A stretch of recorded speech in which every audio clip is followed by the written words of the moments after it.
ಇವತ್ತಿನ ಸಂಚಿಕೆಯಲ್ಲಿ ನಾವು ಆಲೂಗಡ್ಡೆ ಬೆಳೆಯಲ್ಲಿ ಬರುವಂತ ಮುಖ್ಯವಾದ ರೋಗದ ಬಗ್ಗೆ ತಿಳಿದುಕೊಳ್ಳೋಣ. ಕರ್ನಾಟಕದ ಹಲವಾರು ಭಾಗಗಳಲ್ಲಿ ಹಲವಾರು ರೈತರು ಆಲೂಗಡ್ಡೆ ಬೆಳೆಯನ್ನು ಬೆಳೆಯುತ್ತಿದ್ದಾರೆ. ಆಲೂಗಡ್ಡೆ ಬೆಳೆ ಅಂತ ನಾವು ನೋಡೋದಾದ್ರೆ ನಮ್ಮ ಗಮನಕ್ಕೆ ಬರುವ ಮುಖ್ಯವಾದ ರೋಗ ಎಂದರೆ ಆಲೂಗಡ್ಡೆಯಲ್ಲಿನ ಎಲೆ ಅಂಗಮಾರಿ ರೋಗ. ಅದರಲ್ಲಿ 2 ವಿಧದ ರೋಗಗಳನ್ನು ನಾವು ನೋಡಬಹುದು. ಮೊದಲನೆಯದಾಗಿ ಅರ್ಲಿ ಬ್ಲೈಟ್. ಈ ರೋಗವು ಅಲ್ಟರ್ನೇರಿಯಾ ಸೊಲನಿ ಎಂಬ ಶಿಲೀಂಧ್ರದಿಂದ ಹರಡುತ್ತದೆ. ಈ ರೋಗವು ಬಿತ್ತನೆಯಾದ 3 ರಿಂದ 4 ವಾರಗಳ ನಂತರ ಹರಡುವುದಕ್ಕೆ ಪ್ರಾರಂಭಿಸುತ್ತದೆ.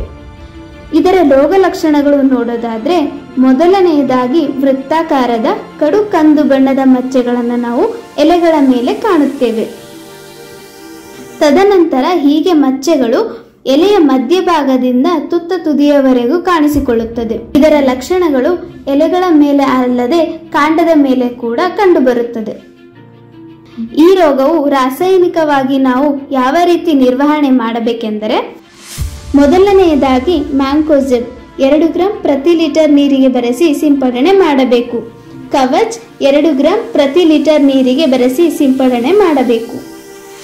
ಎರಡನೆಯ ರೋಗ ಎಂದರೆ ಪೊಟೆಟೊ ಲೇಟ್ ಬ್ಲೈಟ್. ಇದು ಅರ್ಲಿ ಬ್ಲೈಟ್ ನಂತರ ಬರುವ ಮುಖ್ಯವಾದ ರೋಗವಾಗಿದೆ. ಈ ರೋಗದಿಂದ ಪೊಟೆಟೊ ಬೆಳೆಯಲ್ಲಿ 80% ರಿಂದ 100% ಹಾನಿಯನ್ನು ನಾವು ನೋಡಬಹುದು.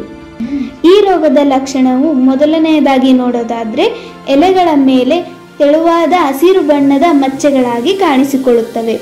ಇದಕ್ಕೆ ಯಾವುದೇ ಆದ ನಿರ್ದಿಷ್ಟವಾದ ಆಕಾರ ಇರುವುದಿಲ್ಲ. ಈ ರೋಗವು ಎಲೆಗಳ ಮೇಲೆ ಅಲ್ಲದೆ ಆಲೂಗಡ್ಡೆಯ ಮೇಲೆ ಮತ್ತು ಕಾಂಡದ ಮೇಲೆ ಕೂಡ ಇದರ ರೋಗ ಲಕ್ಷಣಗಳನ್ನು ನಾವು ನೋಡಬಹುದು. ಹೀಗೆ ರೋಗ ಉಲ್ಬಣವಾದಂತೆ ಆಲೂಗಡ್ಡೆಯು ಕೊಳೆಯುತ್ತಾ ಹೋಗುತ್ತದೆ. ಕೊನೆಯದಾಗಿ ಪೂರ್ತಿ ಗಿಡ ಒಣಗಿ ಸಾಯುತ್ತದೆ.